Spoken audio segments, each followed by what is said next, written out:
বিসমিল্লাহির রহমানির রহিম। বইয়ের নাম আধুনিক পরিবেশে ইসলাম। লেখক অধ্যাপক গোলাম আজম। অনুবাদ ও সম্পাদনা অধ্যাপক মোহাম্মদ ইউসুফ আলী। সম্পাদকের কথা। আধুনিক পরিবেশে ইসলাম লেখকের কোনো মূল রচনা নয়।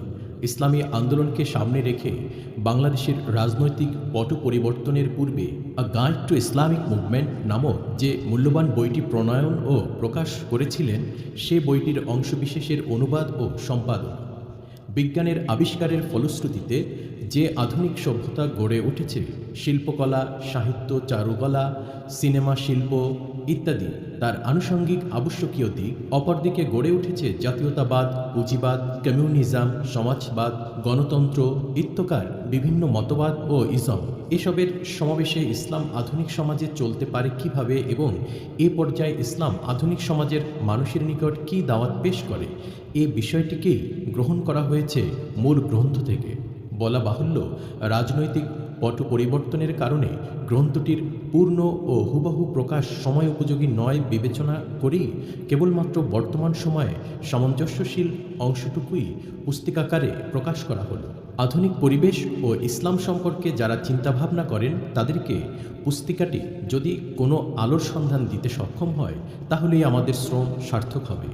অনুবাদের ক্ষেত্রে আমার যোগ্যতার মোটেই দাবি নেই, তাই বইটির মূল বক্তব্য প্রকাশে কোনোরূপ ত্রুটি বিচ্যুতি হয়ে থাকলে আল্লাহ পাকের নিকট মাফ চাচ্ছি। বিষয়ের সামঞ্জস্য রক্ষার তাগিদে মূল বইয়ের পরম্পরাকে কোনো কোনো ক্ষেত্রে পরিবর্তিত করতে হয়েছে।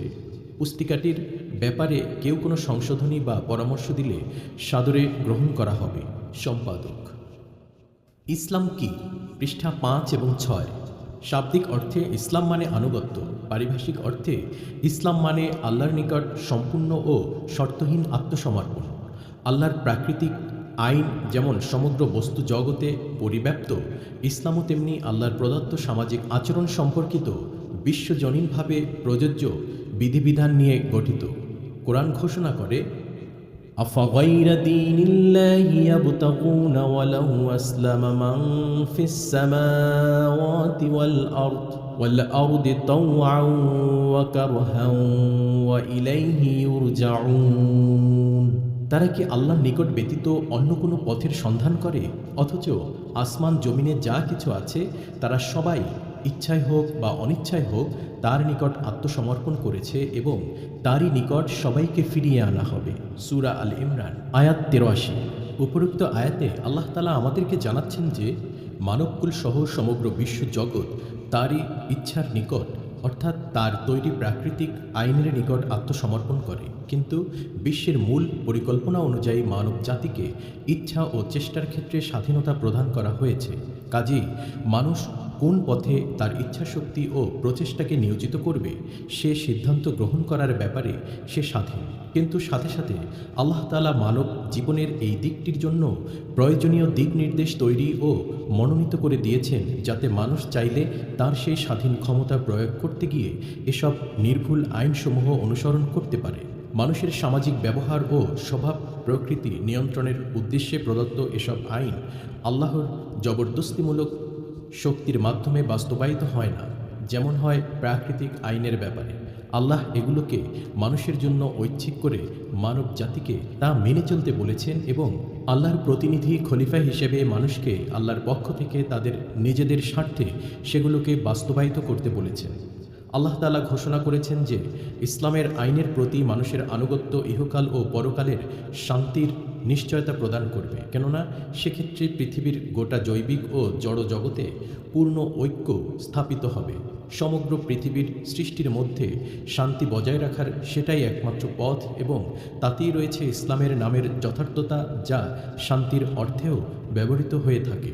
প্রাকৃতিক আইনের নিকট আত্মসমর্পণের মাধ্যমে গোটা সৃষ্টি শান্তি ও ঐক্য ভোগ করে আসছে। মানব জাতীয় ইসলামী আইনকে অনুসরণ করেই স্থায়ী শান্তি লাভ করতে পারে, কেননা এ দু ধরনের আইন একই উৎসমূল স্রষ্টার মহাপরিকল্পনা থেকে উদ্গত। রিসালাত পৃষ্ঠা 6 এবং 7। সুখ শান্তি ও প্রগতির ভিত্তিমূলে যে সঠিক জ্ঞান অর্জনের প্রয়োজন, সেজন্য মানব জাতি স্রষ্টার উপর নির্ভরশীল। আল্লাহর সবচেয়ে বড় ও মূল্যবান দান হল নির্ভুল জ্ঞানের প্রত্যাদেশ ওহী। সেই প্রত্যাদেশের বাহককে বলা হয় নবী বা রাসূল। দুনিয়ার প্রথম মানুষ হযরত আদম আলাইহিস সালামকে নবী করেই পাঠানো হয়েছিল, কেননা আল্লাহর ওহীভিত্তিক জ্ঞান ব্যতীত প্রকৃত জ্ঞানের আর কোনো উৎস নেই। হযরত মুহাম্মদ সাল্লাল্লাহু আলাইহি ওয়াসাল্লাম আল্লাহর শেষ নবী ও রাসূল এবং পবিত্র কোরআন ঐশিক গ্রন্থসমূহের মধ্যে চূড়ান্ত ও শেষ ঐশিক গ্রন্থ, এবং কেবলমাত্র কোরআনই তার মৌলিক বিশুদ্ধতা রক্ষা করতে সক্ষম হয়েছে। ঐশী বিধানের প্রকৃত ভিত্তি হল রিসালাতের প্রতিষ্ঠান। কেবলমাত্র আল্লাহর বাণী পৌঁছে দেয়াই নবীর কর্তব্য নয়। কোরআন বলে, হুয়াল্লাযী বাআসা ফিল উম্মিয়িনা রাসূলাম মিনহুম ইয়াতলু আলাইহিম আয়াতিহি ওয়া ইউযাক্কিহিম ওয়া ইউআল্লিমুহুমুল কিতাবা ওয়াল হিকমাহ।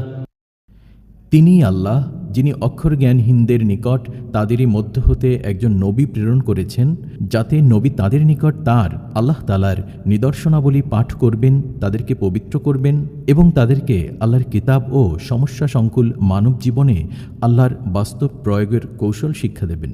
সূরা জুমআ আয়াত 6। কাজেই নবী হলেন আল্লাহর বান্দাগণের জন্য অনুসরণযোগ্য নির্ধারিত একমাত্র আদর্শ। কেবলমাত্র নবী আল্লাহর পক্ষ থেকে কোরআনের প্রকৃত ব্যাখ্যাদাতা।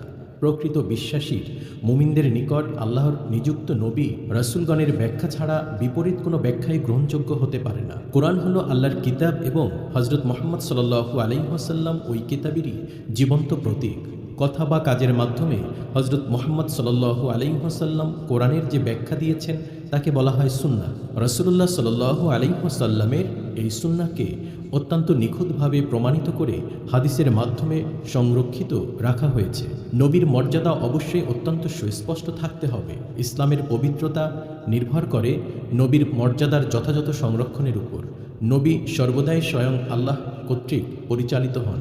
নবী সম্পর্কে আল্লাহ এই প্রশংসাপত্র পেশ করে, ওয়ামা ইয়ানতিকু আনিল হাওয়া ইন হুয়া ইল্লা ওয়াহয়ুন ইউহা। তিনি তার প্রবৃত্তির পক্ষ থেকে কোনো কিছু বলেন না, বরং তিনি তাই বলেন যা তার নিকট প্রত্যাদেশ ওহী হয়ে আসে। সূরা নজম আয়াত 3 এবং 4। কাজেই একজন মুসলমানের সত্যিকার মনোভাব হবে নবীর নিকট আগত ওহীর নিকট আত্মসমর্পণ। তা সে সেই প্রত্যাদেশের তাৎপর্য অনুধাবন করতে সক্ষম হোক আর নাই হোক। নবীর এ মর্যাদাকে সমুন্নত রাখার জন্য প্রয়োজন অন্য কাউকে সে মর্যাদায় সমাসীন না করা, অর্থাৎ কেবলমাত্র নবী ছাড়া অন্য কাউকে অন্ধভাবে অনুসরণ করা যাবে না। অন্যদের প্রতি আনুগত্য হবে অবশ্যই কোরআন ও সুন্নাহর ভিত্তিতে। বিজ্ঞান ও ইসলাম, পৃষ্ঠা 7, 8 ও 9। বিজ্ঞান হল বস্তু জগতের অধ্যয়ন। বস্তু ও বস্তুগত শক্তিকে যেসব আইন পরিচালিত করে তাকে জানার যে প্রচেষ্টা, তাই বিজ্ঞান। বিজ্ঞান আমাদেরকে প্রাকৃতিক শক্তি ও সম্পদকে ব্যবহারের সামর্থ্য দান করে, কিন্তু বিজ্ঞানের কোনো বস্তু তৈরি করার ক্ষমতা নেই। সে কোনো একটি ক্ষুদ্র অণুপরমাণুও সৃষ্টি করতে পারে না। ইসলাম ও বিজ্ঞানের মধ্যে কোনো বিরোধ নেই এবং থাকতে পারে না, কেননা দুটোই এক উৎস থেকে উদ্গত এবং বিশ্বজগতের বর্তমান জীবনধারা সম্পর্কিত বিষয়ের একই পরিকল্পনার দুটো দিক মাত্র। কাজেই প্রকৃতপক্ষে কোনো বৈজ্ঞানিক সত্যই ইসলামের বিরোধী হতে পারে না, অপরদিকে কোরআন সুন্নাহও বিজ্ঞানের বিরোধী হতে পারে না। অবশ্য বৈজ্ঞানিকদের এমন কোনো মতবাদ বা থিওরি যা কেবলমাত্র আন্দাজ অনুমান নিয়ে গঠিত, যা প্রমাণিত সত্যের উপর প্রতিষ্ঠিত নয়, তার সাথে ইসলামের গরমিল থাকতে পারে। পরিষ্কারভাবে এটা বুঝতে হবে যে বিজ্ঞান মানে কেবলমাত্র সেই জ্ঞান যা পর্যবেক্ষণ ও বস্তুর পরীক্ষার মাধ্যমে লব্ধ এবং যা সন্দেহাতীত সত্য বলে পরীক্ষিত। কেবলমাত্র চরম অজ্ঞানতা বা যথার্থ বুদ্ধি বিচক্ষণতার অভাব হেতুই কতিপয় তথাকথিত আধুনিকতাবাদীরা ইসলামকে বিজ্ঞানের বিরোধী বলে মনে করে এবং কতিপয় বগধার্মিকও বিজ্ঞানকে ইসলাম বিরোধী বলে মনে করেন। যে ক্ষেত্রে জীবনের ও প্রকৃতির আইনের উভয় স্রোতধারাই মহাশক্তিশালী আল্লাহর নিকট থেকে আগত, সেক্ষেত্রে কিভাবে তা ইসলাম বিরোধী বা তার বিপরীত হতে পারে? কিন্তু আধুনিক মানুষকে বিজ্ঞানের ব্যাপারে খুব বেশি উৎসাহী দেখা যায়। তারা বৈজ্ঞানিক আবিষ্কারাদি থেকে অনেক বেশি কিছু আশা করে। তাদের অনেকে আবার বিজ্ঞানের সীমাবদ্ধতাকে অনুধাবন করতে পারে না। প্রকৃতপক্ষে বিজ্ঞানের পরিধির প্রকৃতি গুপ্ত সম্পদ আবিষ্কারের মধ্যেই সীমাবদ্ধ। উক্ত গুপ্ত সম্পদ ব্যবহারে বিজ্ঞান মানবতাকে পরিচালিত করতে পারে না। উদাহরণস্বরূপ, বিজ্ঞান আণবিক শক্তিকে কেবলমাত্র ব্যবহারের জন্য প্রস্তুত করে দিয়েছে, কিন্তু এ বিরাট শক্তি কিভাবে ব্যবহার করা যাবে সে সম্পর্কে সে চুপচাপ। এখান থেকেই সঠিক পরিচালনার প্রয়োজনীয়তা দেখা দেয় এবং এখান থেকেই ঐশী জ্ঞানের কাজ শুরু হয়। ইসলামের কাজ হলো মানবতাকে তার শারীরিক শক্তি, প্রাকৃতিক সম্পদ ও তাদের পারস্পরিক সম্পর্কের ব্যাপারে তারা কী ধরনের আচরণ করবে সে সম্পর্কে তাদেরকে সঠিকভাবে পরিচালিত করা। কাজেই বিজ্ঞানের কাজ যেখানে শেষ হয়, নবী রাসূলদের কাজ সেখান থেকেই শুরু হয়। অন্য কথায় বলা গেলে বলা যায়, তারা একে অপরের সম্পূরক, একে অপরকে অস্বীকার করে না। একটি বস্তু জগৎকে গবেষণা করে নিত্য নতুন জিনিস বের করে, অপরটি তা কোথায় এবং কিভাবে ব্যবহার করতে হবে তা আমাদেরকে জানিয়ে দেয়। বিজ্ঞান সম্পর্কে অপর একটি মহাসত্য হলো এই যে এর পরিধি কেবলমাত্র বস্তু ও বস্তুগত শক্তির মধ্যেই সীমাবদ্ধ। তার বাইরে কোনো কিছুর ব্যাপারে বিজ্ঞান কোনো মতামত দেয় না, দিতে পারে না। মৃত্যুর পর কোনো জীবন আছে কি নেই, কোনো হাসর নাসর হবে কি হবে না, এ ব্যাপারে বিজ্ঞান কিছুই বলতে পারে না। কোনো বৈজ্ঞানিক তার গবেষণাগারে গবেষণা করে একথা বলে দিতে পারে না যে মিথ্যা কথা বলা অন্যায়, কেননা তার নিকট মিথ্যা হলো কেবল তাই যা কোনো একটি বস্তুগত মতকে অস্বীকার করে। কাজেই এমনি ধরনের বিষয় বিজ্ঞানের আওতার বাইরে। অতএব বিজ্ঞানের নামে পরকালকে অবিশ্বাস করা বা অস্বীকার করাই সর্বাধিক অবৈজ্ঞানিক কাজ। একজন দার্শনিকের ভাষায় বলতে গেলে আধুনিক মানুষের সবচেয়ে বেদনাদায়ক দিক হলো সেই অনস্বীকার্য সত্য যে সে আজ বিজ্ঞানের সহায়তায় ক্ষুদ্রতম পাখির চেয়ে দ্রুততর উড়ে যেতে পারে, দ্রুততম চতুষ্পদ জন্তুর চেয়ে দ্রুততর দৌড়াতে পারে, দ্রুততম জলজ জন্তুর চেয়ে দ্রুততর সাঁতার কাটতে পারে, কিন্তু সে এ বিশ্ব চরাচরে মানুষের ন্যায় বসবাস করতে ব্যর্থ হয়েছে। বিশ্লেষণের দৃষ্টিতে পর্যালোচনা করলে দেখা যায় যে এর একমাত্র কারণ হলো ওই ঐশী নির্দেশের অনুপস্থিতি, যা সে খুব সতর্কতার সাথে এড়িয়ে যেতে সচেষ্ট। সংস্কৃতি ও ইসলাম, পৃষ্ঠা 9 এবং 10। সংস্কৃতি হল কোনো একটি বিশেষ মানব গোষ্ঠীর জীবনযাপনের নৈপুণ্য। তার বিভিন্ন শাখা হল ধর্ম, ভাষা, রীতিনীতি, ঐতিহ্য, ব্যবহারের ধরন, স্থাপত্য শিল্প, সূক্ষ্মতর আবেগসমূহের প্রকাশ পদ্ধতি এবং অন্যান্য রীতিনীতি যা উক্ত গোষ্ঠীর সাধারণ সামাজিক উত্তরাধিকার এবং যা অন্যান্য গোষ্ঠী থেকে আলাদা আলাদাভাবে গড়ে উঠেছে, যদিও তা উক্ত গোষ্ঠীর আদর্শবাদের পরিচালনায় মৌলিক বিষয়সমূহের সীমাবদ্ধ পরিসরে পরিবর্তনযোগ্য।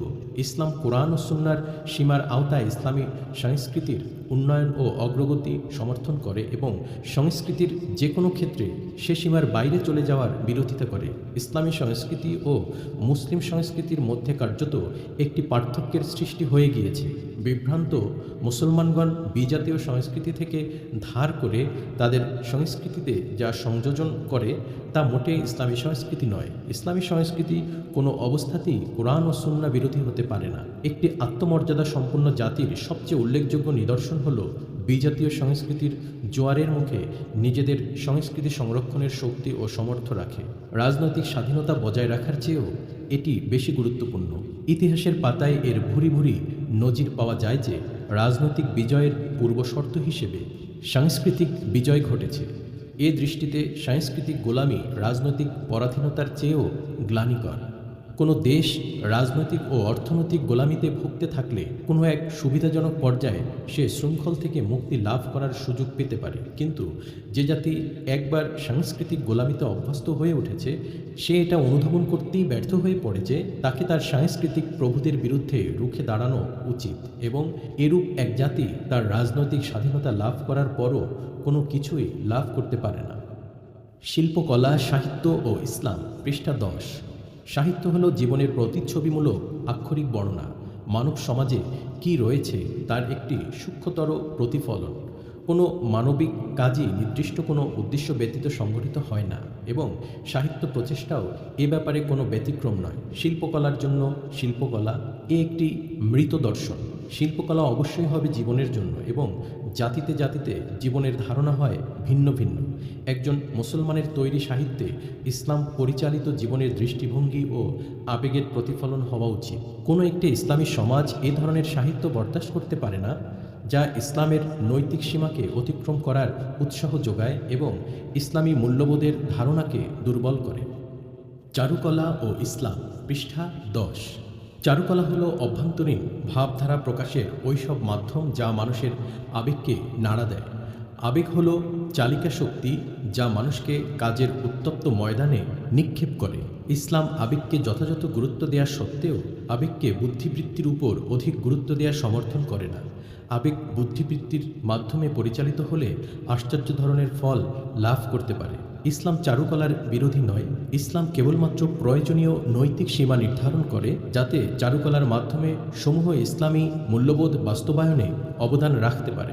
ইসলামের কথা দূরে থাকুক, একজন জাগ্রত বিবেকবান নাস্তিকও তথাকথিত চারুকলা শিল্প সমর্থন করবে না, যা নৈতিকতাহীনতার দিকে ঠেলে দেয় এবং পাপ প্রবণতাকে উৎসাহিত করে। সিনেমা শিল্প ও ইসলাম, পৃষ্ঠা 11। সিনেমা শিল্প ও টেলিভিশন নিঃসন্দেহে শক্তিশালী গণশিক্ষার মাধ্যম। যন্ত্রটি নিজে কোনো ক্রমেই অনইসলামিক নয়। যা আপত্তিকর তা হলো তার অপব্যবহার। বর্তমানে বিবেকহীন লোকেরা একে কেবলমাত্র বাণিজ্যিক উদ্দেশ্যেই ব্যবহার করে থাকে। আজকে এটা আমাদের যুবকদের নৈতিক মেরুদণ্ডকে দ্রুত ধ্বংস করে দিচ্ছে, অথচ এর সদ্ব্যবহার দ্রুততার সাথে তাদের চরিত্র গড়ে তুলতে পারে। ইসলামের প্রাধান্য, পৃষ্ঠা 11 ও 12। ইসলাম অন্য কোনো জীবন বিধানের অধীনে বেঁচে থাকার জন্য আসেনি, কারণ কোনো ব্যবস্থাই অন্য একটি জীবন বিধানের অধীনে বেঁচে থাকতে বা উন্নতি লাভ করতে পারে না। শুধুমাত্র ধর্ম হলে তা পারা যায়, কিন্তু কোনো নবী ইসলামকে শুধুমাত্র ধর্ম হিসেবে প্রচার করেননি। তাদের কেউই কোনো মানবরচিত জীবন ব্যবস্থার প্রতি আনুগত্য স্বীকার করতে রাজি ছিলেন না। কোরআন ঘোষণা করে, হুয়াল্লাযী আরসালা রাসূলাহু বিল হুদা ওয়া দীনিল হক ওয়াদীনিল হক লিইয়ুযহিরাহু আলাদ দীনি কুল্লিহি ওয়া কাফা বিল্লাহি শাহীদা। তিনি সেই আল্লাহ যিনি তার বাণী বাহককে হেদায়েত ও সত্য দ্বীন সহ এজন্য পাঠিয়েছেন যে তিনি অন্যান্য সকল মতাদর্শের উপর একে বিজয়ী মতাদর্শরূপে প্রতিষ্ঠিত করবেন, আর আল্লাহ এ ব্যাপারে সাক্ষী হিসেবে যথেষ্ট। কাজেই যদি আমরা নিষ্ঠা ও বিশ্বস্ততার সাথে ইসলামকে অনুসরণ করতে চাই, তাহলে আমাদেরকে অবশ্যই অন্যান্য সকল জীবন ব্যবস্থার উপর ইসলামের প্রাধান্যের জন্য চূড়ান্ত প্রচেষ্টা চালাতে হবে। সকল নবী রাসূলই এই দৃষ্টিতে বিপ্লবী নেতা ছিলেন। তারা ঐশী বিধানের প্রাধান্যের জন্য সংগ্রাম করে গেছেন। হজরত ইব্রাহিম আলাইহিসসালাম ও নমরুদ, হজরত মুসা আলাইহিসসালাম ও ফিরাউন এবং হজরত মুহাম্মদ সাল্লাল্লাহু আলাইহি ওয়াসাল্লাম ও তদানীন্তন আরব নেতৃবৃন্দের মধ্যে বিরোধের এটাই ছিল মূলীভূত কারণ। আজকের দিনেও এটাই স্বাভাবিক যে যারা ইসলামী জীবন বিধান বাস্তবায়নে সচেষ্ট হবে এবং যারা তাদের নিজেদের প্রবৃত্তি বা মানব তৈরি বিধান অনুযায়ী শাসন করতে চায় বা যারা ক্ষমতাসীন, তাদের মধ্যে একই ধরনের দ্বন্দ্ব সংগ্রাম চলবে। এ পর্যায়ে এটা বলা সঙ্গতিহীন হবে না যে ধর্মনিরপেক্ষতাবাদী এবং কেবলমাত্র ধর্মীয় নেতৃবৃন্দ বা এমন সব সংগঠন যাদের ধর্মবোধের ধারণা কেবলমাত্র কতিপয় ধর্মীয় আচার অনুষ্ঠান পালনের বাইরে যায় না, বা দেশে কোনো ধরনের আইন শাসন বা জীবন বিধান প্রাধান্য লাভ করল তা নিয়ে যারা কোনো চিন্তাভাবনা করে না, তাদের মধ্যে কদাচিৎ কোনো বিরোধ দেখা যায়। এ ধরনের ধর্মের ধ্বজাধারীরা, তা তারা পীরই হোক বা ওলামা, সন্ন্যাসী হোক বা পুরোহিত, ইসলামী বিপ্লবের এ সংগ্রামের পথে সহায়তা না করে সাধারণত বিরোধিতাই করে থাকে। আমাদের মনে রাখা দরকার যে যুগে যুগে যেসব নবী রাসূল এসেছেন তারা সবাই শশা যুগের বিরাট বিপ্লবী ব্যক্তিত্ব ছিলেন এবং কেবলমাত্র সাহসী ও একনিষ্ঠ ব্যক্তিগণই তাদের সত্যিকার অনুসারী হতে পারে। যারা সুবিধাবাদী, দুনিয়ার সুখ স্বাচ্ছন্দ্য যাদের কাম্য, যারা নৈতিক সাহস, হিম্মত এবং ত্যাগ কোরবানির মনোভাব বর্জিত এবং সহজ জীবনযাপনই যাদের জীবনের লক্ষ্য, এমনকি যারা কঠোর সংযমী, তাপস ও দরবেশ, তারা ব্যক্তিগত জীবনে যতই ধর্মপরায়ণতা পালন করুক না কেন, তারা সেই বিপ্লবী মনোভাবের পরীক্ষায় উত্তীর্ণ হতে পারে না। বিপ্লবী আন্দোলন ব্যতীত ইসলামের প্রাধান্য সম্ভব নয় এবং কেবলমাত্র সৃজনশীল আবেগ, উদ্দীপনা ও আদর্শিক আগ্রহ, অনুভূতি সম্পন্ন, সাহসী ও ত্যাগের মনোভাবে উজ্জীবিত ব্যক্তিরাই এ ধরনের আন্দোলন পরিচালনা করতে পারে। ইসলামের উদাত্ত আহ্বান, পৃষ্ঠা 12 এবং 13। আল্লাহ তাআলা বলেন, ইসলামকে পরিপূর্ণরূপে গ্রহণ করো। আল বাকারা 208। আল্লাহ আংশিক আনুগত্যে সন্তুষ্ট নন। ইসলাম কেবলমাত্র আধ্যাত্মিক বিষয়ের আনুগত্যই দাবি করে না, ইসলাম মানব জীবনের সকল বিষয় নিয়ন্ত্রণ ও কর্তৃত্ব চায়। ইসলাম চায় বিশ্বজাহানের মালিকের নিকট সম্পূর্ণ আত্মসমর্পণ। নিখিল জগতের স্রষ্টা কিভাবে এ কথার উপর সন্তুষ্ট থাকতে পারে যে তার শ্রেষ্ঠ জীব হয় তাকে স্বীকার করুক অথবা অন্য যে কাউকে তাদের প্রভু বলে মেনে চলুক। কাজেই ইসলাম কাউকে এ অনুমতি দেয় না যে সে ধর্ম ও আধ্যাত্মিক বিষয়ে হবে একজন মুসলমান, সামাজিক ও অর্থনৈতিক ক্ষেত্রে হবে একজন সমাজতন্ত্রী বা কমিউনিস্ট, রাজনৈতিক ব্যাপারে হবে একজন ধর্মনিরপেক্ষতাবাদী গণতন্ত্রী এবং নৈতিক ও সাংস্কৃতিক জীবনে হবে একজন ভোগবাদী। মানব জীবন একটি অবিচ্ছেদ্য একক। একে ব্যক্তিগত ও সামষ্টিক, অর্থনৈতিক ও রাজনৈতিক, ধর্মীয় ও সামাজিক ইত্যাদি ভাগে বিভক্ত করা যায় না। মানব জীবনের সকল বিষয় একই, গোটা জিনিসের অবিচ্ছেদ্য অংশ মাত্র। কাজেই সেই গোটা জীবনটা একই নীতি ও দর্শনের ভিত্তিতে পরিচালিত হওয়া দরকার। এমনিভাবে ইসলাম তার অনুসারীদের ব্যক্তি ও সামষ্টিক জীবনে ঈমান, নিয়ত ও আমলের ক্ষেত্রে এক সার্বিক বিপ্লবের পরিকল্পনা দেয়। আমাদের জন্য কেবলমাত্র দুটি বিকল্প রয়েছে, হয় ইসলামকে পুরোপুরি গ্রহণ করতে হবে, অন্যথায় তাকে পরিত্যাগ করতে হবে। সম্পূর্ণ পরিত্যাগ করার অর্থ হলো কুফরি এবং আংশিক পরিত্যাগের অর্থ হলো মুনাফিকি। কোরআনের ঘোষণা মোতাবেক মুনাফিকি কুফরি থেকেও জঘন্য। ইসলামী আইনের ধারণা, পৃষ্ঠা 13। ইসলামী আইন ব্যক্তিগত জীবন থেকে আন্তর্জাতিক জীবনের নীতিমালাসমূহ নিয়ে গঠিত ও পরিব্যাপ্ত। ইসলামের মৌলিক বিধানসমূহ পবিত্র কোরআন ও সুন্নাহ এ পাওয়া যায়। ইসলামী সমাজের অন্যান্য আইনসমূহ এসব মৌলিক বিধানের সাথে সঙ্গতিপূর্ণ হতে হবে। ইসলামী রাষ্ট্রের আইনসভাকে একটি গতিশীল সমাজের ব্যক্তি ও সামষ্টিক জীবনের জন্য প্রয়োজনীয় অন্যান্য সকল আইন প্রণয়ন করতে হবে। কিন্তু ইসলামের দৃষ্টিতে আইন প্রণয়নের ক্ষেত্রে সকল মানবীয় প্রতিষ্ঠানই সার্বভৌমত্বহীন। তারা কেবলমাত্র কোরআন ও সুন্নাহের ভিত্তিতে আইন প্রণয়ন করতে পারে, এর বিপরীত কোনো আইন প্রণয়নের অধিকার তাদের নেই। ইসলামের লক্ষ্য, পৃষ্ঠা 13 এবং 14। ইসলামের সত্যিকার লক্ষ্য হলো মানুষকে মানুষের গোলামি থেকে, জাতিকে জাতির গোলামি থেকে এবং মানবতাকে মানবতার গোলামি থেকে মুক্ত করে সারা বিশ্ব মানবতাকে তাদের সকলের স্রষ্টা একমাত্র আল্লাহর দাস হিসেবে একই ভ্রাতৃত্বের বন্ধনে আবদ্ধ করা। ইসলামের দৃষ্টিতে মুক্তির অর্থ হলো মানুষ একমাত্র আল্লাহ ছাড়া আর কারো অধীনে হবে না। আল্লাহ তাদের স্রষ্টা ও প্রতিপালক, তাদের জীবন, মরণ ও পরিণতির মালিক। কাজেই কেবলমাত্র তিনিই তাদের সত্যিকার আইনানুগ ও প্রকৃত সার্বভৌম। মানুষের স্রষ্টা ও প্রতিপালক ব্যতীত অন্য কেউই ন্যায়ত মানুষের উপর আইনসঙ্গত আনুগত্যের দাবি করতে পারে না। কোনো সৃষ্টিরই তার স্রষ্টার কর্তৃত্বের উপর প্রাধান্য স্থাপনের অধিকার নেই। কোরআন ঘোষণা করে, আলা লাহুল খালকু ওয়াল আমরু তাবারাকাল্লাহু রাব্বুল আলামিন। আল আরাফ। শোনো, সৃষ্টি তারই এবং আদেশ দেবার কাজও তারই। পবিত্রতা ও প্রশংসা কেবলমাত্র আল্লাহরই জন্য, তিনি সারা বিশ্বের প্রতিপালক। এ ব্যাপারে কোরআন এতই সুস্পষ্ট যে কোরআন ঘোষণা করে, আল্লাহর নির্দেশের বিপরীত যে নিজের প্রবৃত্তির অনুসরণ করে সে পৌত্তলিকতার কাজ করে। ইসলামের মতে তার বিপরীত কোনো আইনের নিকট আত্মসমর্পণ বা ইসলাম ব্যতীত কোনো দর্শন বা জীবন বিধানের অনুসরণ মাটির মূর্তির সামনে মাথা নত করার মতোই একটি পৌত্তলিকতার কাজ। আজকের দিনে মানবতা জাতি, ভাষা, বর্ণ, অর্থনৈতিক শ্রেণী, রাজনৈতিক ধারণার ন্যায় বহু সংখ্যক দেবদেবীর নিকট আত্মাহুতি দিচ্ছে, যাদেরকে তারা পূজা করে ধর্মনিরপেক্ষ কায়দায়। ইসলাম এ সকল বাধা বিপত্তির শিকলকে ভেঙে ফেলার লক্ষ্য নিয়ে কাজ করে। ইসলাম চায় মানবতার মর্যাদাকে পুনঃপ্রতিষ্ঠিত করতে। ইসলাম সাদা কালো, পূর্ব পশ্চিম, আরব অনারব ইত্যাকার ভেদাভেদকে ধুয়ে মুছে দিয়ে তাদেরকে অন্য কারো মতো নয়, কেবলমাত্র আল্লাহর আইনের অধীন করে দেয়। এই ছিল নবী রাসূলদের দাওয়াত। এই দাওয়াতকে নিয়েই গড়ে ওঠে ইসলামী আন্দোলন, যা তার সাধ্যমতো সমর্থ ও সম্পদ নিয়ে সামনে অগ্রসর হয়। বিভিন্ন ইজাম সম্পর্কে ইসলাম, সেকুলারিজম বা ধর্মনিরপেক্ষতাবাদ, পৃষ্ঠা 15। বস্তুতান্ত্রিক জীবন দর্শনে ধর্মনিরপেক্ষতাবাদকে একটি আদর্শ হিসেবে মনে করা হয়। বস্তুত এটা কোনো ইতিবাচক আদর্শ নয়, বরং একে আদর্শের অনুপস্থিতি বলা যায়। ইউরোপের নবজাগরণের প্রথম দিকে চার্চ ও পাদ্রীদের অন্যায় জুলুমের স্বাভাবিক প্রতিক্রিয়া হিসেবেই এর জন্ম। ধর্মনিরপেক্ষতাবাদ ইসলামের সাথে সম্পূর্ণ অসামঞ্জস্যপূর্ণ। আল্লাহকে কেবলমাত্র ব্যক্তিগত জীবনেই মানতে হবে, সামষ্টিক জীবনের হেদায়েত দানে তিনি অসমর্থ, এরূপ ধারণা ও বিশ্বাস ইসলামের দৃষ্টিতে হাস্যম্পদ। অন্যান্য ধর্মাবলম্বীরা এ ধরনের চিন্তা করতে বাধ্য, কেননা তাদের ধর্মগ্রন্থ মানবীয় বিষয়সমূহে হেদায়েত দানে যথেষ্ট নয়। ইসলামী পণ্ডিতদের চিন্তাধারা এর সম্পূর্ণ বিপরীত। তারা এ ব্যাপারে আস্থাশীল যে কোরআন ও সুন্নাহ মানব জীবনের সকল দিকের সমস্ত সমস্যা সমাধানে সম্পূর্ণ সক্ষম।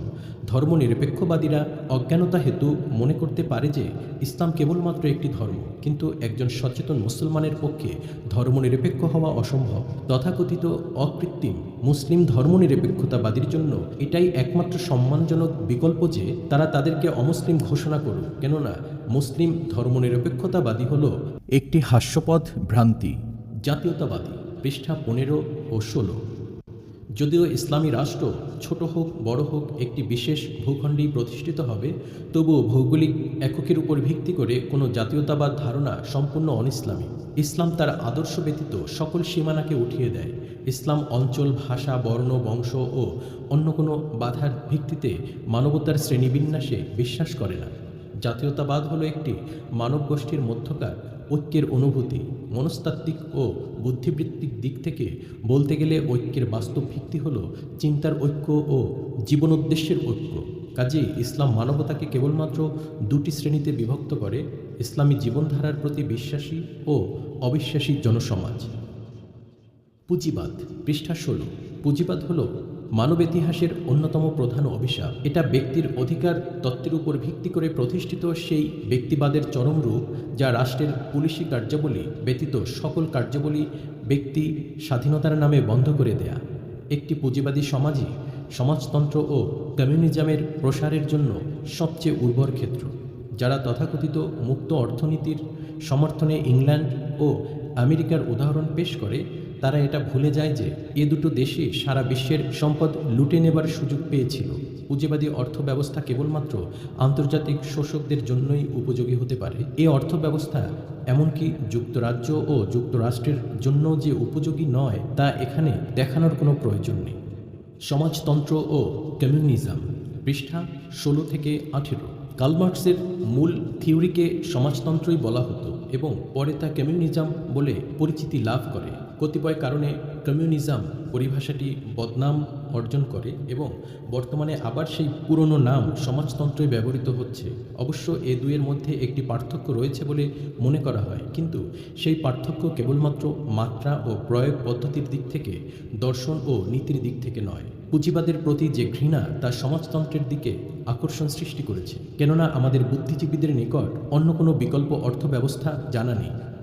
বর্তমান পর্যায়ে ইসলামী অর্থব্যবস্থা কেবলমাত্র তাত্ত্বিকভাবেই কিছু লোকের নিকট পরিচিত রয়েছে। আধুনিক বিশ্বে কেবলমাত্র পুঁজিবাদী ও সমাজতন্ত্রী অর্থব্যবস্থাই চালু রয়েছে। গভীর অধ্যয়নের মাধ্যমে আমাদের সুচিন্তিত অভিমত এই যে, রাজনীতির ব্যক্তিতান্ত্রিক দর্শন ব্যক্তি স্বাধীনতার নামে পুঁজিবাদী ধরনের অর্থনৈতিক গোলামি সৃষ্টি করে, আর সমাজতান্ত্রিক দর্শন অর্থনৈতিক মুক্তির অভিনয়ে রাজনৈতিক দাসত্বেরই সৃষ্টি করে। সমাজতন্ত্র হল রাষ্ট্রীয় পুঁজিবাদ, যা রাজনৈতিক অর্থনৈতিক একনায়কতন্ত্র সৃষ্টি করে। রাষ্ট্রীয় ও অর্থনৈতিক ক্ষমতা একই সংস্থার হাতে একীভূত করে। কে এই সত্য অস্বীকার করতে পারে যে ক্ষমতা সর্বদাই দুর্নীতি সৃষ্টি করে এবং সর্বময় ক্ষমতা সার্বিকভাবেই দুর্নীতির সৃষ্টি করে? মৌলিক অধিকারের যুক্তিযুক্ততার নীতি, সরকারি নির্যাতনের বিরুদ্ধে ব্যক্তির অধিকারের স্বীকৃতি এবং সর্বপ্রকার গণতান্ত্রিক প্রতিষ্ঠান কেবলমাত্র রাজনৈতিক কর্তৃত্বের অপব্যবহারকে রোধ করার জন্যই প্রতিষ্ঠিত হয়। সমাজতান্ত্রিক শাসনের অধীনে ব্যক্তি স্বাতন্ত্র্যের নিশ্চয়তা বিধানের ব্যাপারে বলা যায় যে, সেখানে গণতান্ত্রিক পদ্ধতির মাধ্যমে সরকার পরিবর্তনের কোনোই সুযোগ হতে পারে না। এটা অস্বাভাবিক নয়, কেননা এ ব্যবস্থা দেশের সকল নাগরিককে সরকারি কর্মচারীতে পরিণত করে। যেখানে উৎপাদন ও বন্টনের উপায় উপকরণ রাষ্ট্রের মালিকানাধীন এবং সরকার কর্তৃক নিয়ন্ত্রিত, সেখানে নাগরিকবৃন্দ স্বাভাবিকভাবেই সরকারি চাকরে পরিগণিত হয়। সর্বাধিক গণতান্ত্রিক রাষ্ট্র তার সরকারি কর্মচারীদেরকে খোলাখুলিভাবে সরকারি নীতির সমালোচনা করার এবং জনগণকে একটি বিকল্প সরকার গঠনের জন্য সংগঠিত করার অনুমতি দেয় না। কাজেই সমাজতান্ত্রিক দেশে গণতন্ত্রের অনুপস্থিতি সম্পূর্ণ স্বাভাবিক। অর্থনীতি ও রাজনীতির মধ্যে সম্পর্ক অত্যন্ত গভীর। প্রতিটি অর্থনৈতিক ব্যবস্থাই প্রতিটি রাজনৈতিক সংগঠনে খাপ খায় না। গণতন্ত্রের সাথে সমাজতন্ত্র চলতে পারে না এবং অর্থনৈতিক মুক্তি ও পুঁজিবাদ একত্রে থাকতে পারে না। মানুষ কেবলমাত্র একটি অর্থনৈতিক জীবই নয়, মানুষ জেলের ভিতর ভালো খাদ্য পেয়েই সন্তুষ্ট হতে পারে না। সে তার স্বাধীনতার জন্য প্রয়োজনে না খেয়ে থাকতে পারে। কাজেই সমাজতন্ত্র যদিও তার অর্থনৈতিক প্রয়োজন পূরণ করতে পারে, কিন্তু রাজনৈতিক মুক্তি ব্যতীত সে সন্তুষ্ট হতে পারে না। এক্ষেত্রে সমাজতন্ত্র ব্যর্থ হয়েছে। অনুরূপভাবে অর্থনৈতিক মুক্তি ব্যতীত রাজনৈতিক স্বাধীনতা অর্থহীন। এটা সুস্পষ্ট যে পুঁজিবাদী ধরনের কল্যাণ রাষ্ট্র বা উৎপাদন উপায় ও বন্টনের সমাজতান্ত্রিককরণ কোনোটাই রাজনৈতিক স্বাধীনতা ও অর্থনৈতিক মুক্তির যে লক্ষ্যমাত্রা তা অর্জনে সক্ষম হতে পারে না। যারা সমস্যার এই জটিলতাকে অনুধাবন করে তাদের প্রতি আবেদন এই যে ইসলামী অর্থ ব্যবস্থাকে বুঝবার জন্য চেষ্টা ও কষ্ট স্বীকার করুন। তাদেরকে এও স্মরণ রাখতে অনুরোধ করা হচ্ছে যে প্রয়োজন বোধে কোনো বিষয়ে রাষ্ট্রীয় নিয়ন্ত্রণ অনইসলামিক নয়, কিন্তু মালিকানা অবশ্যই ব্যক্তিগত থাকতে হবে। কোনো বিশেষ সম্পদ অন্যায়ভাবে অর্জিত হয়েছে বলে প্রমাণিত হলে রাষ্ট্র নিশ্চয়ই উক্ত সম্পদ বাজেয়াপ্ত করতে পারে না। অধিকন্তু কোনো প্রতিষ্ঠানের মালিক যদি তার কর্মচারীদের যথার্থ সুযোগ সুবিধা প্রদানে বিধি বিধান মেনে চলতে অস্বীকার করে, তাহলে রাষ্ট্র তার মালিককে তা রাষ্ট্রের নিকট বিক্রয় করে ফেলতে বাধ্য করতে পারেন। গণতন্ত্র, পৃষ্ঠা 18। আধুনিক গণতন্ত্র ও ইসলামী রাষ্ট্র ব্যবস্থার মধ্যে অনেক মিল এবং বহু প্রকার অমিল রয়েছে। সবচেয়ে বড় পার্থক্য হল সার্বভৌমত্বের ধারণা সম্পর্কে।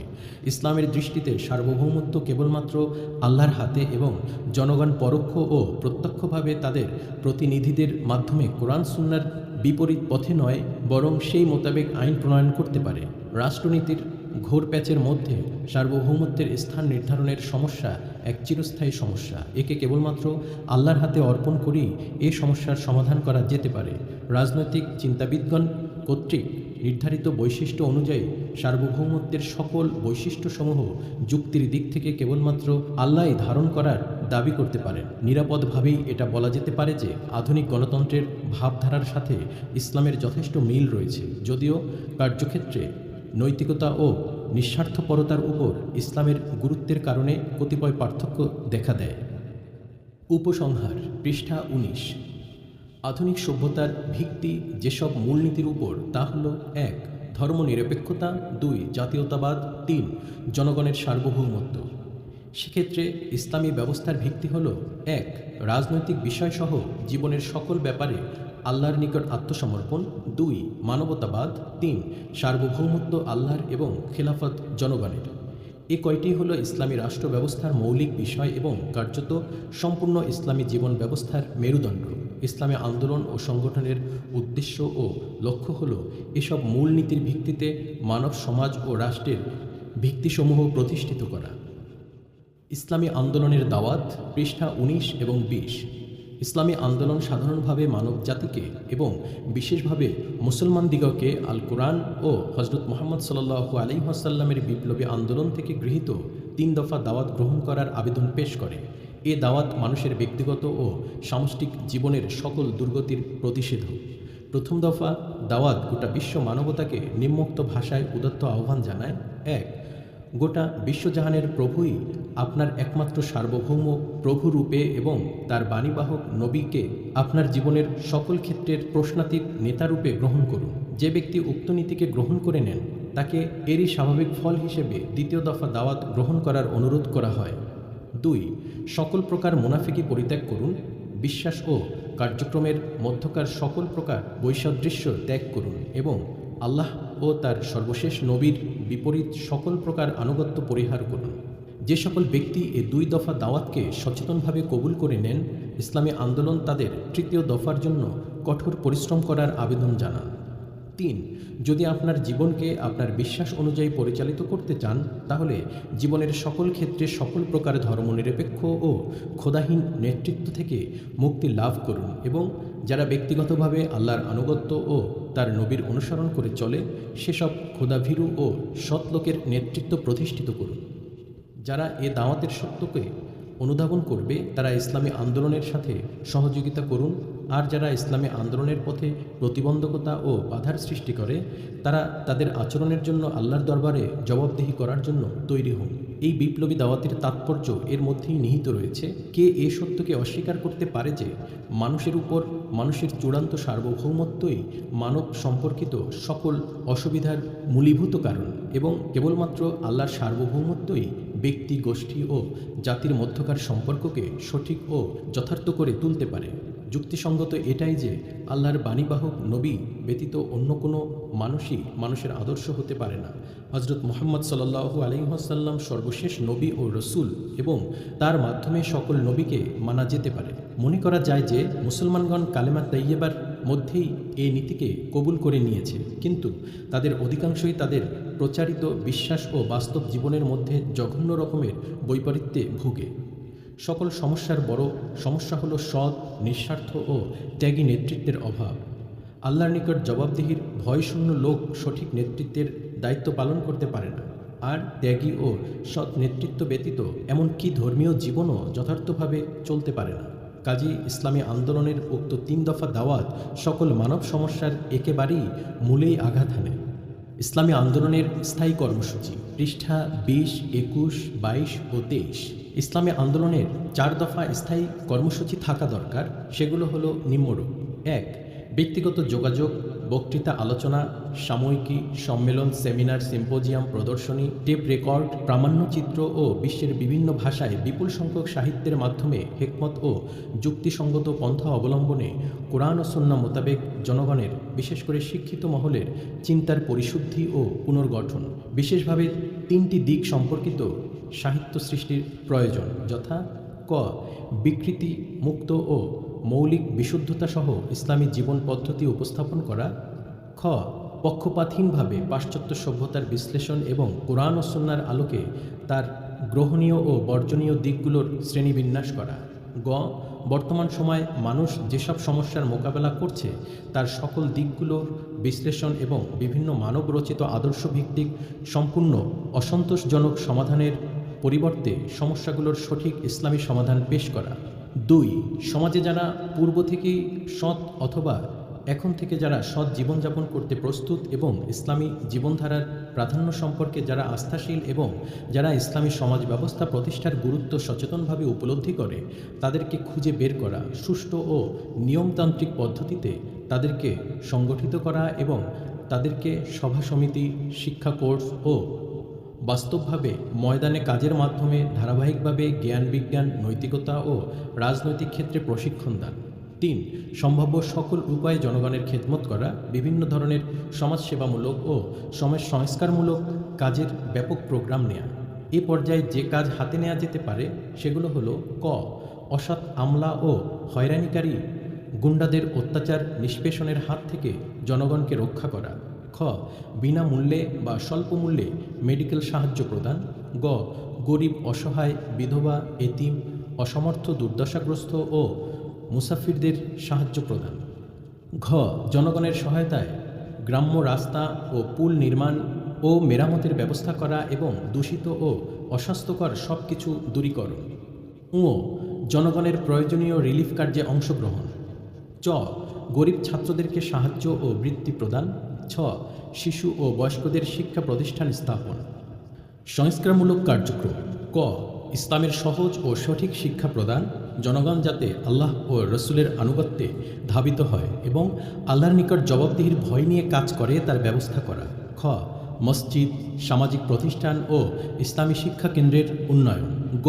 সাধারণ পাঠাগার স্থাপন করে ইসলামী সাহিত্যের ব্যাপক প্রচারের মাধ্যমে ইসলামী ভাবধারার সৃষ্টি হয়, যার ফলে: 1. মুসলমানদের মধ্যকার বিকৃত সামাজিক সম্পর্কের কৃত্রিম মতপার্থক্য দূরীভূত হতে পারে। 2. বিভিন্ন গ্রুপ ও ফেরকার ধর্মীয় বিরোধ বন্ধ হতে পারে। 3. জনগণ যাতে ধর্মীয়, সামাজিক ও সাংস্কৃতিক কুসংস্কার থেকে মুক্তি লাভ করতে পারে। 4. জনগণ যাতে সকল প্রকার শোষকদের হাত থেকে নিজেদেরকে রক্ষা করতে পারে। 5. ইসলাম সম্মত যে কোনো জনস্বার্থমূলক কাজ, তা যত ছোট বা সাধারণই হোক না কেন, জনগণ যেন তাকে ঘৃণা না করে। গ. আধুনিক জ্ঞান বিজ্ঞান শিক্ষার সাথে সাথে ইসলামী চরিত্র সৃষ্টির উদ্দেশ্যে শিক্ষা প্রতিষ্ঠান স্থাপন। ঙ. ঘুষ, মদ, যৌন বিকৃতিকারক সকল মাধ্যম, মুনাফাখোরি, মৌজুদদারি, কালোবাজারি ইত্যাকার ইসলাম বিরোধী ও সমাজ বিরোধী কার্যকলাপ প্রতিহতকরণে জনগণকে সংগঠিত করা। 4.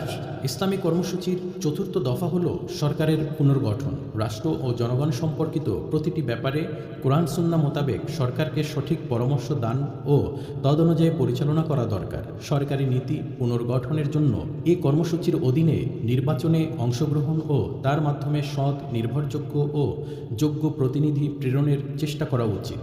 নেতৃত্বের সমস্যার ব্যাপারে নৈরাশ্যজনক ব্যাপার হলো এই যে সৎ ও যোগ্য নেতৃত্বের বড় অভাব রয়েছে। কোনো যোগ্য নেতাকে দেখা যায় যে সে চরম অসৎ, আবার কোনো নেতা যদি সৎ হয় তাহলে সে অযোগ্য বলে প্রমাণিত হয়। সততা ব্যতীত যোগ্যতা বিপজ্জনক, আর যোগ্যতা ব্যতীত সততা অর্থহীন। কাজেই সৎ ও যোগ্য নেতৃত্ব সৃষ্টির মাধ্যমে রাষ্ট্রীয় সংশোধনের কর্মসূচি নিয়ে কাজ করে যেতে হবে। সমাপ্ত।